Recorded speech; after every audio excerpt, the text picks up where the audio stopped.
Well,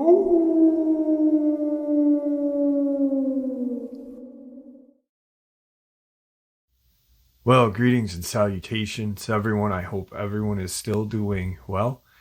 Have I got a bonus upload for you all? Before we get into it, a couple links. As you know, I rely on Patreon, PayPal, channel membership, and the merch to help the channel to continue to grow and go. Links to Patreon, PayPal, and channel membership is in the description below.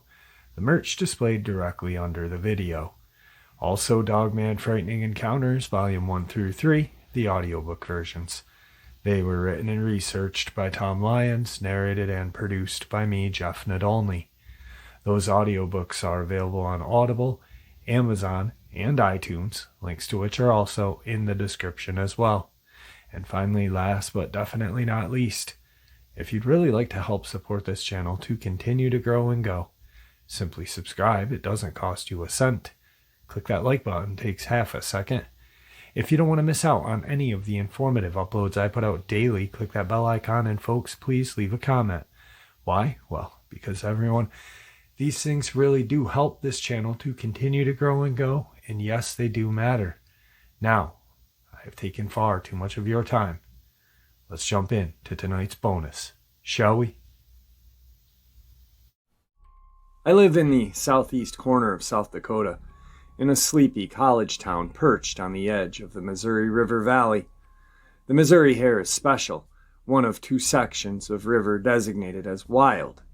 The stretches of the river are non-navigable, no barge traffic, unimproved, non-dredged, and protected from major development, engineering, and change. The road trip in this encounter takes us through the forested region on the Nebraska side of the river, a combination of old-growth oak and other hardwoods, smaller shrub-like cedar trees, and, closer to the river, towering canopies of cottonwood trees. There are sections of the river here over 1 mile wide, and it is possible and wonderful to sit in the middle of the river in a lawn chair in 4 inches of flowing water, perched on one of the infinite number of constantly shifting sandbars. The area very closely resembles the state of things much as they were when Lewis and Clark went through. I've spent a fair amount of time on the river, both motorized and canoeing, and it is deeply spiritual and recharging place to me. Lands are prolific, managed and owned at both the state and federal level, and ever growing. I am constantly on the hunt for a new chunk of land to go explore. Often this involves pulling off into a tiny fenced-off parking lot, throwing on the backpack, and heading out into the unimproved trails, not including wilderness, to discover what a given space has to offer. You never know what you are going to find or experience. For example, a good experience would be finding a 2-mile-long deer trail that winds through the prairie, through the wild cedar trees, through the overgrown cottonwoods, and opens up onto a 2-mile squared-sized sandbar of the most perfect, beautiful sand known to man. Dozens of tiny streams crisscrossing about, creating the perfect sort of Saturday afternoon hideout I drag my kids to in the summer, which they love. By the way, miles from civilization, miles from anyone at all. I'm always baffled and amazed to have these little chunks of paradise completely to ourselves, all because we are willing to throw a pack, explore, and get out there. Much of the time, I would head out to these locations on my own to get the lay of the land and see if there's anything worthwhile. It's always beautiful, peaceful, and recharging. But to be worthy of showing others, it must have something extra cool to show off. On these solo hikes, I would bring along my very willing partner in crime, my tiny Bichon Shih Tzu dog, Delia. She knows the routine, running ahead, sniffing the interesting things, letting me trudge by, then running to catch up and pass me by once again to find the next amazing to the dog thing to smell. Delia also acts as my external barometer. If I feel something odd, I could look at her, and if she's acting odd too, then I know something's truly up. Well, not part of the story, this has happened a few times. If the dog says it's time to go, it's time to go. And thus occasionally the inexplicable occurs: UFOs, odd lights, odd sounds, inexplicable fear, the Oz factor, animals behaving oddly, weird creatures, and just downright unexplainable things. The northern South Dakota side of the river is prairie, the product of an ice age glacier that scoured the land, then melted away about 12,000 years ago, the river valley being the product of this ice melt-off. The northern Nebraska side consists of ancient sandhills blown into place some 100,000 years ago. The land is hilly, curvy, alternating between sandy farmland, cattle grazing, cottonwood and cedar trees by the river, and some very old hardwood forests full of ancient oaks and such. There are large tracts of land, largely undisturbed by man, often only used for game production and some light hunting. Some areas are nearly impassable, and I am convinced that there are places where man has never set foot. Plenty of places to hide out of sight of man and beast. Onto the story, which takes place in the fall of 2020. As they are wont to do, my kids, late on a Saturday night, accosted me and declared, "Dad, river road trip." There are 4 of us, me, the dad figure, my 15-year-old son, and my 2 daughters, 13 and 10. This reoccurring fun consistent of all of us piling into the car, stopping at a gas station, gassing up, loading up with junk food and drink, cranking the tunes, and heading out into the darkness of the river valley, where I can show them yet another spooky late-night road they have not seen before. Our standard operating procedure is for me to get us on location, and once we would turn off the main highway, I surrender the driver's seat to my son so he can get some much-needed nighttime driving experience. We normally encounter exactly 0 cars over the course of a multi-hour drive. These are barely maintained sandy gravel back roads, miles and miles that snake along one side of the river or the other. There are also lots of dead ends where the road quality slowly drops off, eventually leading to paths only passable with 4-wheel drive, if that. This night we headed across the Newcastle Bridge into Nebraska, heading west, passing by the tiny village of Mescal, and hanging a right at Ober and heading north toward the river. These roads are extra spooky, winding through old-growth forests, minimal civilization with only a seldom yard light to mark our passage.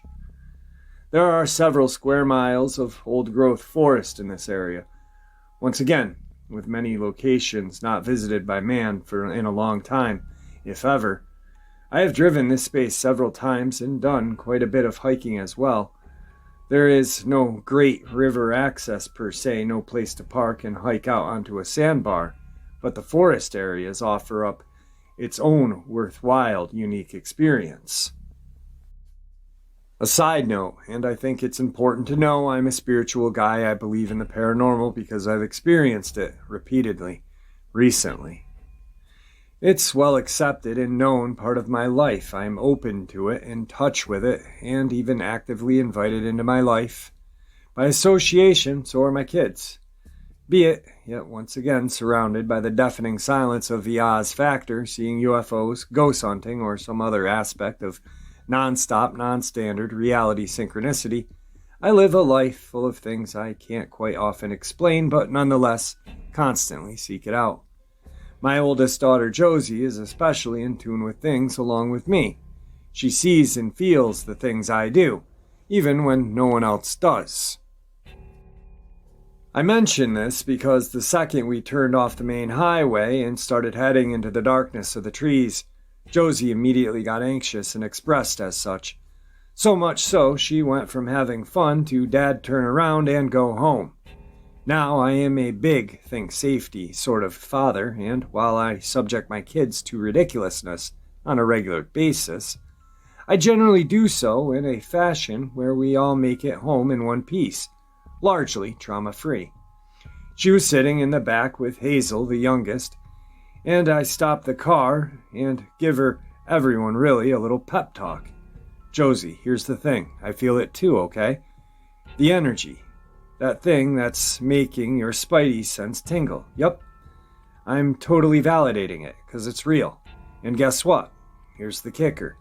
I feel that every time I come to this area, day or night, rain or shine, winter or summer. That's just what this place feels like. That's why we're here. And while I can't promise that nothing will happen, I can promise you this: I will do all I can to keep you safe. And you know me, I really do my damnedest to keep you safe and normally succeed. So, good to go? Gonna be okay? She agreed, but just barely. I had an ace in my pocket, though, and I knew she would be okay. The above exchange happened right by Obert, and we continued heading north toward the river. The car quieter, the tension higher, Josie on alert 10 times.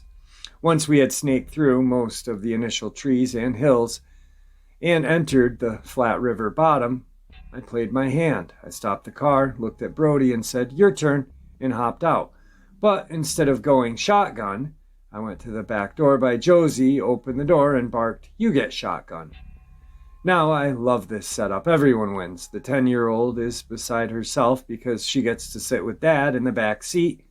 I'm still way cool to her, thank God. Brody gets to drive, Josie gets the coveted shotgun, and I get to keep my mouth shut, eat junk food, hang out with my youngest, and best of all, I get to sit and watch a rarely seen insider view of Josie and Brody being brother and sister, getting along and living life large. Really, at this point, my job is to not screw it up. Watching them in the front seat is like a preview of who they already are. A view into part of their life I just don't get to see much. Best case scenario is they forget I'm in the car, which they largely do, other than my occasional random necessary backseat navigation of go left, go right, don't drive into that ditch. We stop occasionally in the progress, and I get everyone to pile out of the car and take in the sights. Be it a crystal clear star-filled night sky, some view of some inky black water on the river, a distant view of the city lights, or some other random point of interest. All in all, it takes several hours to travel these few scant miles. I navigated us around the river bottom, up out of the valley and back into the trees, until I had Brody take a right turn and park. In the middle of the road, no traffic, right? So we can take another breather. I need to go pee. And it was also time to change drivers in preparation for our journey back home. Out of the car, kicked Josie to the back seat, let Brody reclaim shotgun. I stood outside of the car for a bit, taking in the moment, listening to the laughter and music from within the car and purposely invoking a deep stoic moment of real appreciation. I live for these moments, reinforcing my deep connection with my kids, away from the rat race, getting us together, and getting us happy. Such great energy to experience. I was reveling in it, experiencing some great deep internal affirmation and satisfaction with life. I was feeling downright proud to have them there with me, sharing with them the life and experiences I love to have. Now, in this moment, it goes back to my spirituality. Realizing I was having a moment, I wanted to take advantage of the rush of positive energy I was feeling.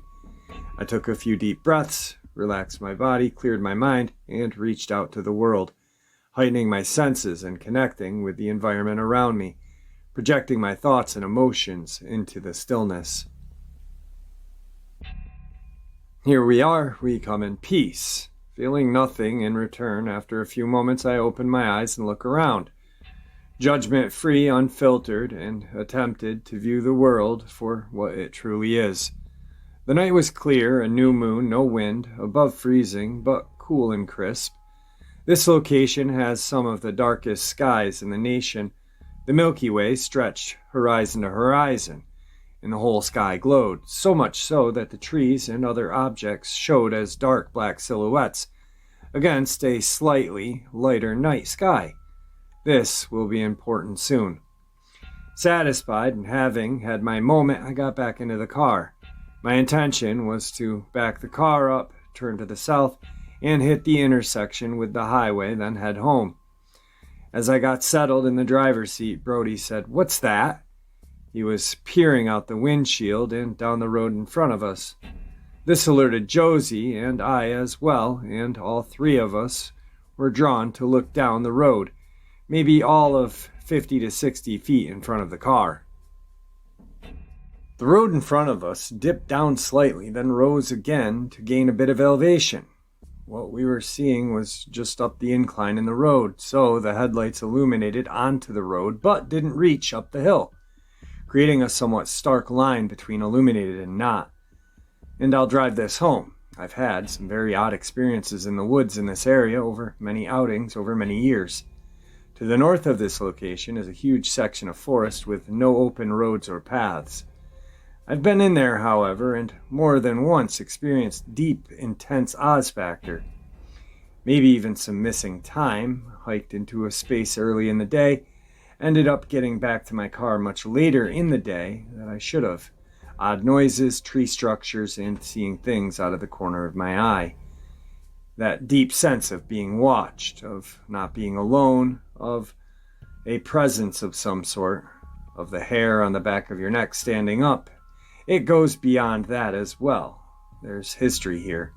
Most of the houses, farms, and homesteads within and bordering the forested spots in this area are empty, long ago deserted. People can't or won't live here.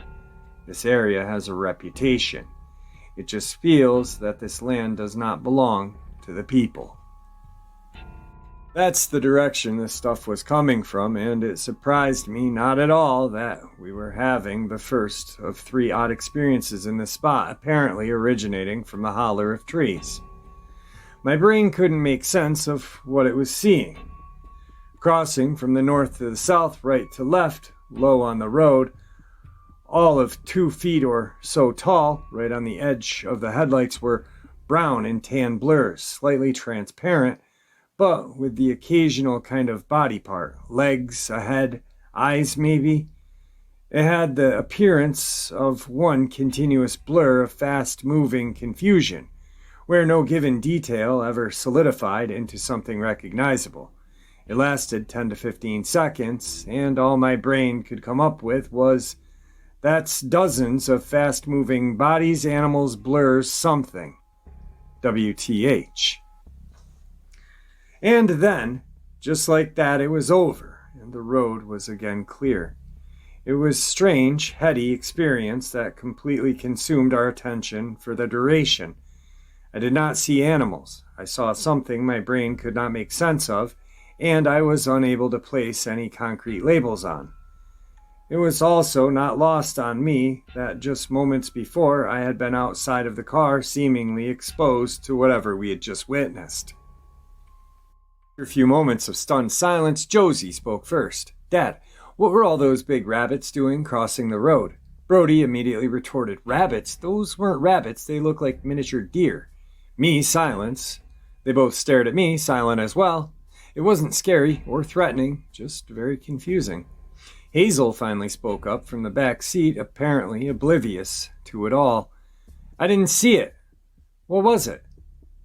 At that moment, the thought popped into my head, almost as if placed there. It was what I get for reaching out and connecting with this place.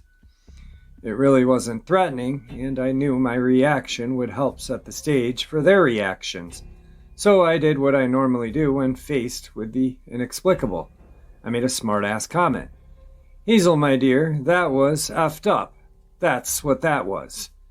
And then I laughed, a nice, long, deep belly laugh. What else is there to do? My potty mouth broke the spell, and everyone else laughed as well. I started backing up the car, which was in the right direction to go, current events considered. I turned south and headed toward the highway, my thoughts already thinking ahead to get home, which caused me to again get caught off guard. Event number 2. I stopped at the highway stop sign, looked left then right. Brody was looking to the right, which would be the southwest. I'm glad we were both looking. Out on the horizon, we both saw something that lasted just the briefest amount of time. A second at most. A large, bright, whitish object appeared in the sky, then immediately disappeared. Brody and I both instantly exclaimed at the same time, "What was that?" The UAP, for lack of better terms these days, was to the southwest, and I immediately took in some details, years of practice. To the right of the occurrence was a farm, and to the left, some trees. I mentally noted them as points of reference for size and location. It seemed to occur at about the same distance out as the farm, which was about a mile out on top of a small hill. Whatever it had been, it was big, taking up much of the space between the farm and the trees, and about 2/3 as tall as wide. It filled that space in an instant, then just quickly went away. It didn't travel, it just poof. There, then gone, instantly lighting up, then quickly going dark. Where did it go? It had to still be around, right? I sprang into action. I saw that in front of us, across the highway, was a local high point. I punched it and drove the 150 yards or so to the top of a small hill, skidded to a stop, and to much protest of my passengers, turned off the headlights, left on the parking lights, left the car running, and hopped out to survey the night sky in all directions. Again, I noted the trees and the farmhouse. Whatever it was, wherever it went, I wanted to see it, to much protest from my passengers. My peeps were not happy at this point. They were freaked. I was freaked. This was getting weird. I systematically and quickly scanned the sky in all directions. I saw nothing. I listened. I heard nothing. Just the beautiful, crisp, glowing sky in all directions. Continued protest emanated from the car. And then it struck me as well. The growing sense of unease. The hair on the back of my neck started to rise and tingle. I got back into the car. I had looked around for all of 20 to 30 seconds max. My unease was still growing. It was time to go. I turned the car lights on and started down the road. To calm everyone else's nerves, including my own, I spoke aloud my intentions. I'm not stopping anymore. We'll take 2 left turns. We'll be back on the highway. We'll take a right, and we'll head home. Much gladness was showered upon this declaration, and I crept up to the next intersection, maybe at most hitting 30, then slowed down to turn.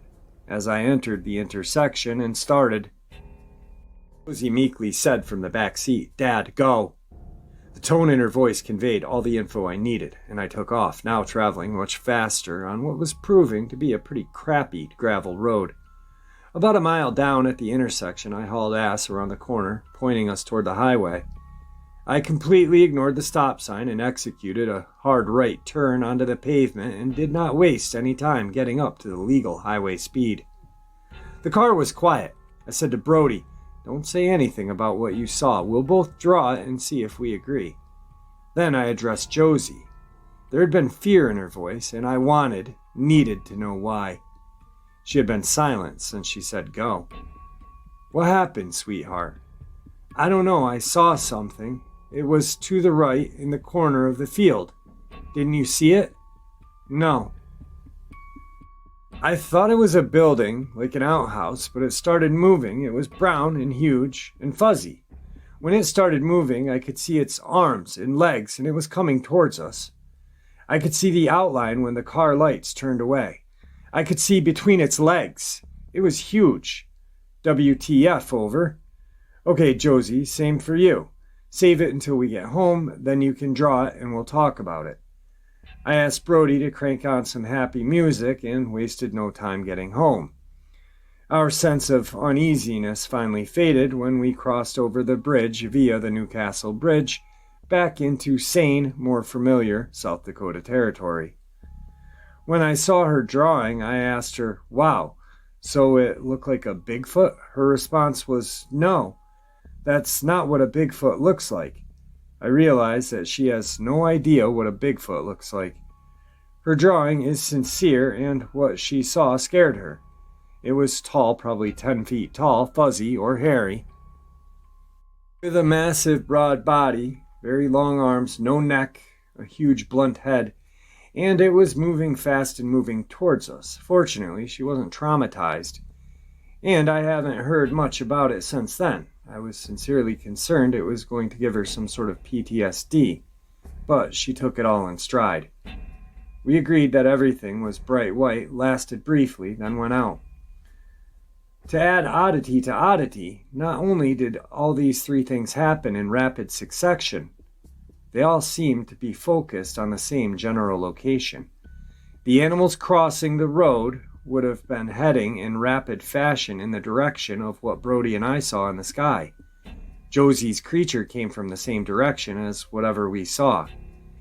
In a stroke of synchronicity, as is prone to happen in my life, I came upon an article a few days later about a Russian UFO incident known as the Jellyfish UFO. That included a photo of said supposed UFO. I about fell over, for the photo was very nearly exactly what I saw in the sky. I didn't see the cloudy area underneath like in the picture, but the structure and shape of the top part is spot on. Believe it or not, my kids still request to go on late-night road trips with me, although we have not gone to that location again. This last weekend, I discovered 3 new spots to show them, and I can't wait to drive deep into the Nebraskan hills, surrounded by old-growth oak trees, and feel the energy of the location bearing down upon us. Who knows what we might see? I know I'll sure take a moment outside of the car to reflect, clear my thoughts and emotions, lower my guard, meditate, reach out with my mind's eye, and let them know that we indeed once again come in peace. Today's second encounter. A few months back, I was staying the night at one of my friend's houses. He lives on the far edge of the town in Utah. He still had neighbors around, but there was a lot of forest around, and it was next to a canyon. I don't know if the scenery helps the story, but I'll try to list every detail in my encounter. I was staying the night, and my girlfriend also came over to hang out for a while. We hang out, and everything's fine and fun. Great. 1 a.m. rolls around, and I have to work at 6 in another town about 30 minutes away. So I said, hey, maybe you should leave so I can get some sleep before work. And at this time, my friend went to sleep, and it was just me and her. As we are walking to the car, I start feeling uneasy, like I could hear something. We get to the driver's side of her car, and I give her a hug goodbye. As I'm hugging my girlfriend, I look behind her, and I am struck with shock and fear as I see a creature maybe 8 to 9 feet tall. It was standing next to a cherry tree on the side of my friend's driveway. It was bipedal and skinny. The moon was out, so I could see the creature clearly, but not so much color details. The legs were bent backward like a deer's legs, or like the back of a moose's legs. It slouched a lot, and I still couldn't see its face as it was in the leaves of the cherry tree, which has to be 11 to 12 feet tall. I remember not being able to talk much except goodbye to my girlfriend. I don't know why, but I couldn't tell her to look behind her. Before I let her go, though, I saw the creature move. It took off running toward the tree line.